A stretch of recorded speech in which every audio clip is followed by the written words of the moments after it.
In 1965, the United States Congress passed the Elementary and Secondary Education Act in an effort to create more equal opportunities and reduce the disparities between poor and wealthy schools. When first passed, schools had great leeway in utilizing the funds provided by the U.S. government. This dramatically changed in 2001 with the introduction of the No Child Left Behind Act. This achievement-based reform requires schools to participate in assessments to determine school achievement. Schools who fail these assessments are penalized up to losing funding and school closings.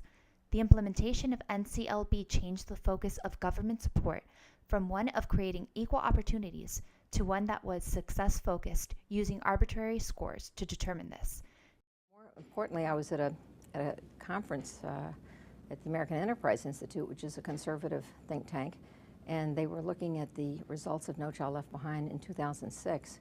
And I expected the papers were going to be celebratory, and quite to the contrary, they were all saying it wasn't working. The choice provisions were not working, the children were not choosing to leave their school, and the tutoring provisions were not working. And listening to one account after another, by the end of the day, I had the task of summarizing, and I said NCLB is failing. This punitive policy has forced schools supporting our most at-risk, underserved communities to further cut back on programs as they focus on improving testing achievement. Schools are cutting back on important programs like PE, art, and music in order to make more time for test prep. This is all despite the research that these programs support learning improvements. In addition, we are also spending more funds annually to meet the requirements of NCLB, as new programs are created for every issue. The financial implications come to an increase of $25 billion. However, these changes and budget increases have failed to improve educational outcomes. Presently, a 19% dropout rate may not seem like much, but when you consider that there are currently 50.7 million children currently enrolled in U.S. public schools, it puts this number into perspective. This means that over 50 million children are currently being affected by NCLB's policies. And it's not just students.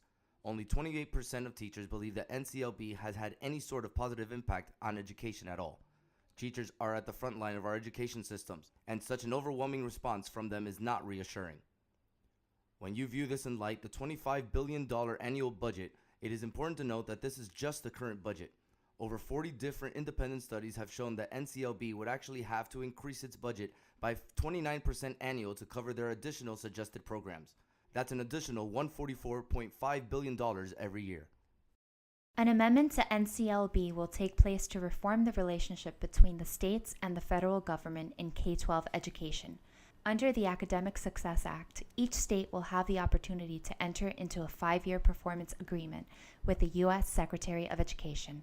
Under the terms of the performance agreement, the state will be exempt from all federal program requirements under No Child Left Behind if it supplies certain information and maintains the terms of the agreement. States will be required to maintain state-level accountability systems, maintain the same academic achievement goals and standards throughout the term of the agreement, and continue to report information regarding student achievement to parents and the public to maintain academic transparency. In addition, participating states will be required to continue improving educational opportunities for disadvantaged children, and to meet all federal civil rights laws, as well as to maintain the equitable participation of private schools, maintain relative funding levels of at least 90% of the previous years, and limit funds allocated for administration. Rather than continuing to expand the federal government's role in education, the ASA Act will return authority to the state level by allowing states to opt out of No Child Left Behind. States and local policyholders will have the ability to use federal education funds on local priorities. States could end ineffective federal programs and target resources toward more pressing needs. Fewer resources will be consumed by administrative cost and the level of bureaucracy needed to comply with existing federal rules and regulations. States, rather than the federal government, would direct state standards and assessments.